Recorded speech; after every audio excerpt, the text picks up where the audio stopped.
My thesis statement for UNC basketball after yesterday is Hubert Davis and the UNC coaching staff don't trust the freshmen and transfers.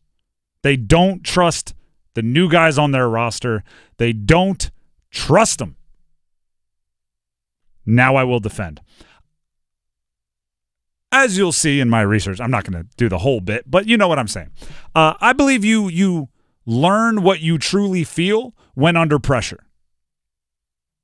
I believe you learn who you truly are when the stakes are greatest. Who do you trust? Who do you give the ball to? Who do you put on the floor? UNC struggled with Elon last night. That's not what they were expecting to do. I'm sure they were expecting to do what Duke, what NC State did, which is essentially run your ones out there, have them look good, have them work up a nice sweat, get some highlights, then get your twos out there, maybe a walk-on or two at the end, get their first career bucket or whatever it is. UNC didn't get to do that. They didn't. So I think we learned more about UNC. I don't think they wanted to learn more about themselves, but they did learn more about themselves. Elon was ahead 71-69 with 6 minutes and 48 seconds to go in the game.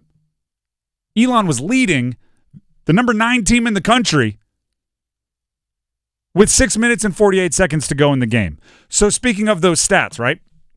Those ESPN stats. This morning I went back, wanted to make sure I didn't miss anything, and I ran through the play-by-play, starting with the moment one of those Simpkins twins, there were twins playing for Elon, one of the Simpkins twins hit the 2 free throws to go up 2. From that point on, you can go back and look at the entire play-by-play. They have every rebound, every block, every shot taken, every foul, every steal, every assist. You read 2 new players' names. The last 6 minutes and 48 seconds, Cade Tyson, transfer, got a rebound, 1, and Drake Powell, freshman, recorded a block as time expired. It is literally registered as a block with 0 seconds on the clock. That's it. Every other shot, foul, assist, steal, rebound, every other everything is by one of the 5 guys that played major minutes in that game that were on the team last year. Hubert Davis said, or told this to the media afterwards, about the message he gave the team when they were trailing late to Elon. We've talked about at practice how we're going to react, how we're going to respond. And he said from a defensive standpoint, we have to be sound and disciplined. We've got to get stops. We got to finish the defensive possession with gang rebounding. And then on the offensive end, you got to take care of the basketball. And we got to get shots and get the shots to the guys that can make shots. And I thought we were really intentional about doing that. I think we went on an 11-0 run, and from that standpoint, for the first game, there's a lot to learn. 11-0 run, we got to, right? And I agree. You get down late in the game, second half, you start. It's not like we want to. It's not we hope to. It's not we're going to. It's we got to.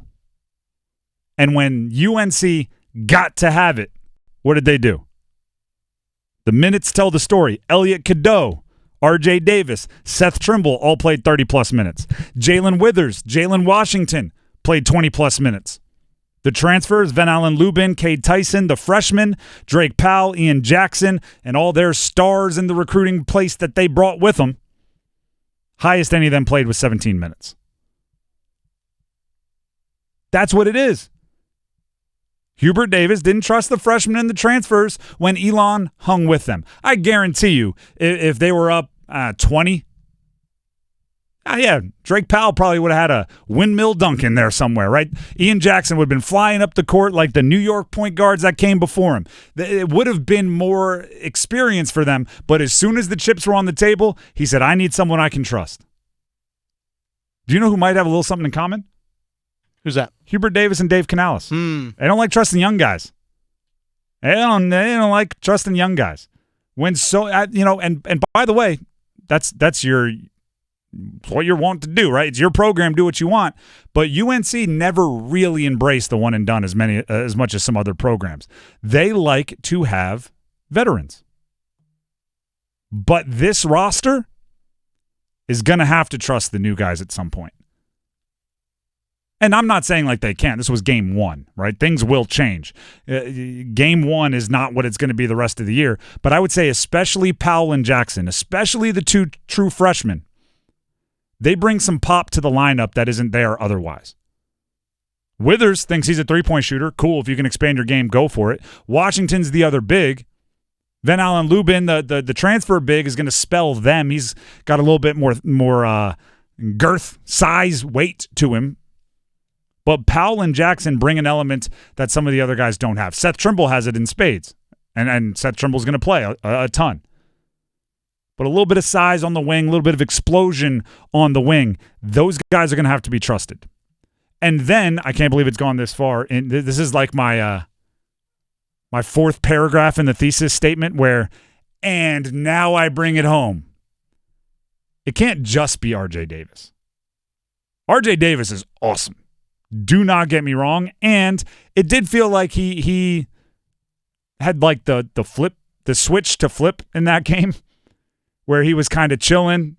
He was, I'm going to hit a shot here and there, but, you guys need me. Oh, you do?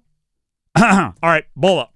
And then, 11-0 run. And, basically as soon as they went up 71-69, the next handful of minutes was the R.J. Davis show. And it's nice to have that, but you hope to not have to use it against Elon.